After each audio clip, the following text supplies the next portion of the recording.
Good afternoon, everybody. How you doing? So today we're going to talk about the double-edged sword that is destroying you, your families, your relationship, and this nation as a whole. All right. And the double-edged sword is one of the most pervasive things that will prevent you from ever creating and becoming exactly who you want to be and who you want to become. Here's the deal. I'm going to center this on the aspect of what destroys a house, what destroys a family, what destroys a nation, what destroys an entire generation. All right. The thing about it is this.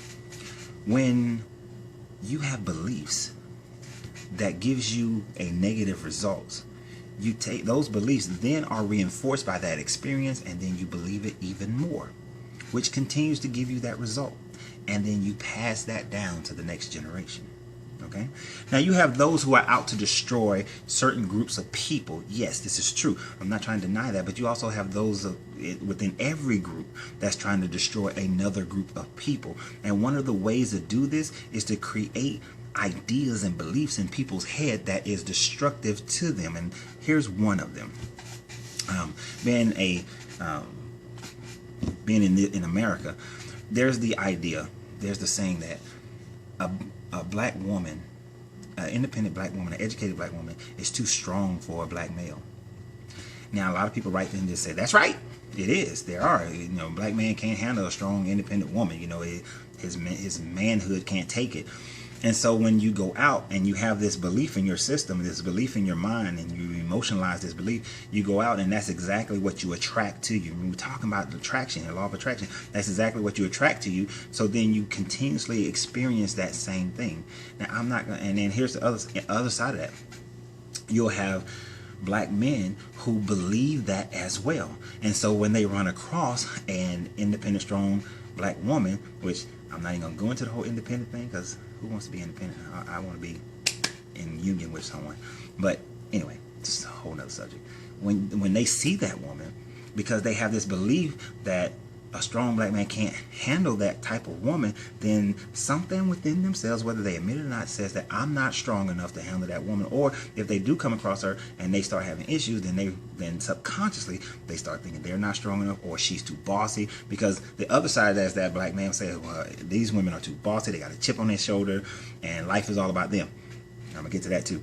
But so there's two different thought processes there for the male when looking at this type woman. And so then it doesn't work, and then they go off telling their friends, they do this, they do that, or subconsciously they sit in their own muck and mire and think that they can't handle it. So what is that doing? It's destroying the opportunity of relationships, right? Because we have this negative thought that we continuously put out, and that's what we attract, right? And then, of course, in your conscious mind, you're saying, I want a man who is this. I want a woman who is that. But in your conscious mind, you're not emotionalizing that thought, because the emotional thought has the other part, the other person coming. And that's the double-edged sword, because you have that experience. And when you have that experience connects with your emotions, your subconscious, and then it's hard to break that. So because your conscious mind is telling you that you don't, but then the subconscious is telling you that you do, and so you continue to repeat that cycle. Now here's the problem. Here's the next level. So I don't like that saying. The saying is very destructive. Here's another saying that's incredibly destructive.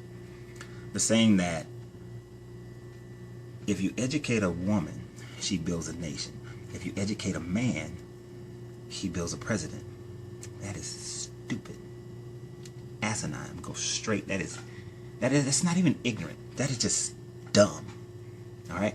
Because the thing about it is that if you educate a woman, you build a nation. If you educate a man, you build a nation. Because educating a man and educating a woman, then you have an educated family unit that builds nations.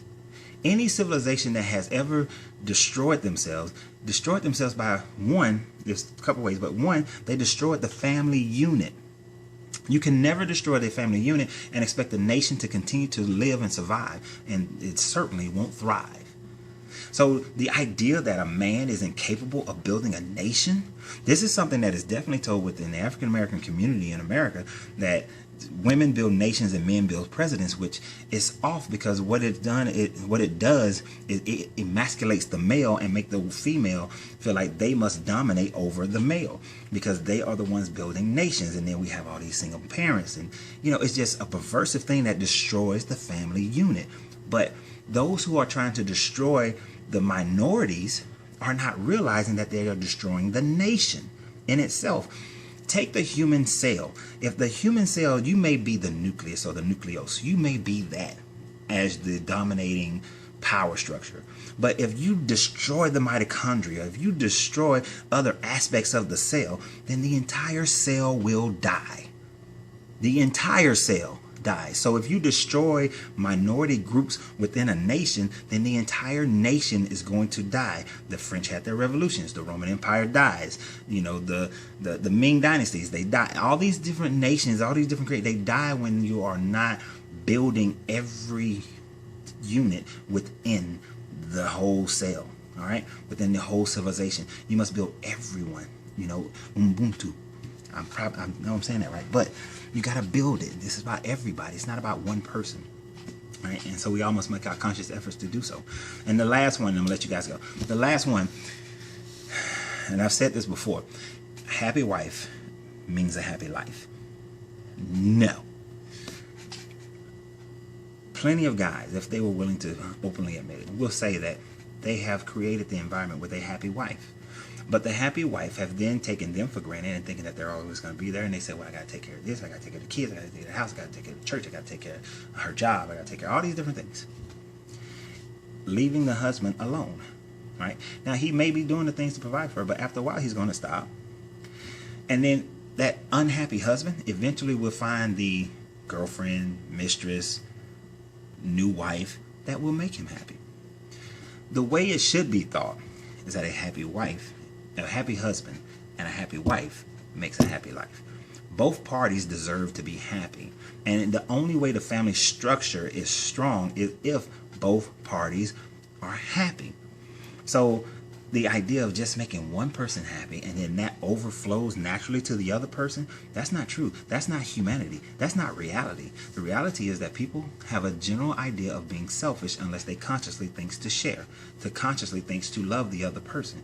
So an unhappy husband and a happy wife doesn't work. And in the same way, a happy husband and an unhappy wife doesn't work. It has to be the happiness of the two combined, the idea of the two becoming one.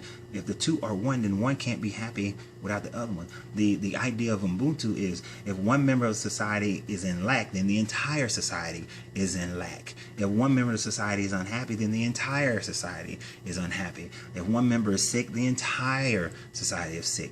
If one part of the cell is destroyed or sick, then the entire cell becomes sick. All right. So the family, the nation, the relationship, all these things, your business, your money, all these things are the cell, the human cell.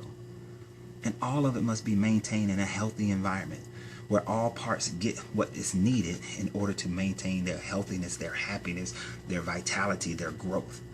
So the double-edged sword, though, is that we keep believing in these kinds of thoughts, these kinds of ideas, these ideas that separate, these ideas that say that one is greater than the other.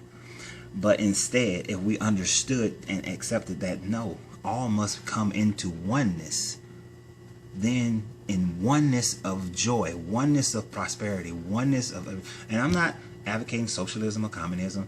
No, I'm not advocating that at all.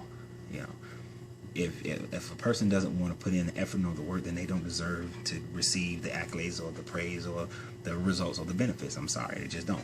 Well, no, I'm not sorry, but it just doesn't work that way either. You have to be in the cell, every part does its job.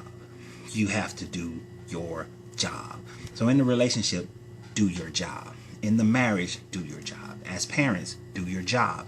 On your job, do your job. If you're a corporate owner, do your job. If you run the bank, do your job. You run the government, please do your job. All right? So that's basically how it works. So, hey, you guys have a great day. My greatness is non-negotiable, and so is yours.